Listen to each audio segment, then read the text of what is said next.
Les aventures de Libébule. Salut à tous, j'espère que vous allez bien. Pour ceux qui s'en souviennent, j'ai créé ce pendentif hibou que j'ai créé pendant ce live durant lequel j'ai tiré des cartes et pendant lequel j'ai aussi créé ces deux petites cornes. L'une est polie, l'autre non, je vous laisse deviner laquelle. Et je vais parler franchement puisque, comme vous le voyez, il n'y a aucun mineur sur cette chaîne. Je peux donc vous dire que j'en ai chié ma race pour monter ce truc, tout simplement parce que cette chose a décidé de disparaître soudainement dans mon atelier.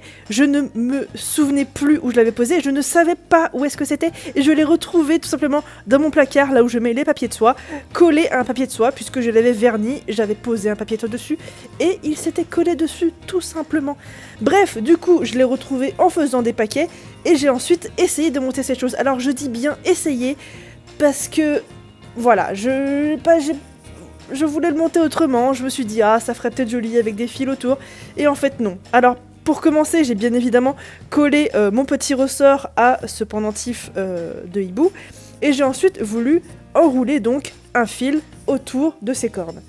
Pour information, ces cornes ont juste été passées à la polisseuse, elles n'ont pas été poncées, elles ont juste été polies.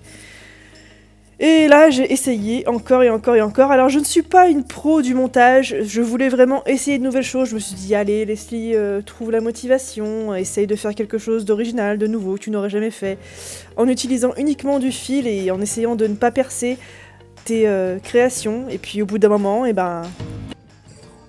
Putain, je vais abandonner. Moi, ça ne marchera plus.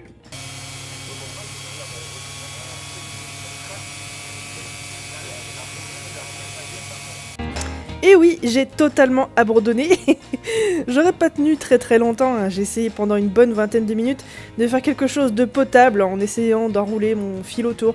Mais je suis vraiment pas douée pour les nœuds, puis en général ça m'énerve assez vite. Du coup j'ai trouvé une autre solution, j'ai tout simplement percé mes cornes. J'ai bien fait attention de percer la corne la plus grande un petit peu plus sur les extrémités pour que ça rende bien au final, que le fil tombe correctement une fois qu'il est porté, c'est très important de penser à ça. Et j'ai ensuite utilisé différents types de perles pour avoir un montage relativement potable.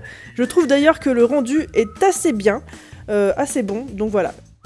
Je trouve que le résultat final, du coup, par rapport à toutes les galères que j'ai eues, puisque j'ai quand même perdu cette pièce pendant une bonne semaine, je suis même allée jusqu'à demander l'avis à mon copain pour voir si j'étais pas folle et si elle était pas sous mes yeux.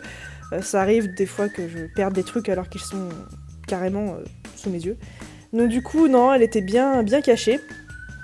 Donc j'espère quand même que cette petite vidéo de montage vous aura plu, même s'il y a vraiment rien de spécial, hein. J'ai juste percé mes cornes du coup et ajouté des perles, j'ai rien fait de spécial. N'hésitez pas à aller faire un tour sur la boutique Utip puisqu'il est en vente sur la boutique Utip. Je pensais aussi reprendre la boutique Etsy très prochainement puisque la boutique Utip, hélas, ne donne pas beaucoup de visibilité, hein. Etsy en donne quand même beaucoup plus. Donc voilà, n'hésitez pas à me dire ce que vous en pensez dans les commentaires. Désolée pour le petit pétage de câble, mais voilà, j'avais besoin d'extérioriser un petit peu toute cette histoire. Sur ce, je vous dis à très bientôt pour d'autres tutoriels. Ciao!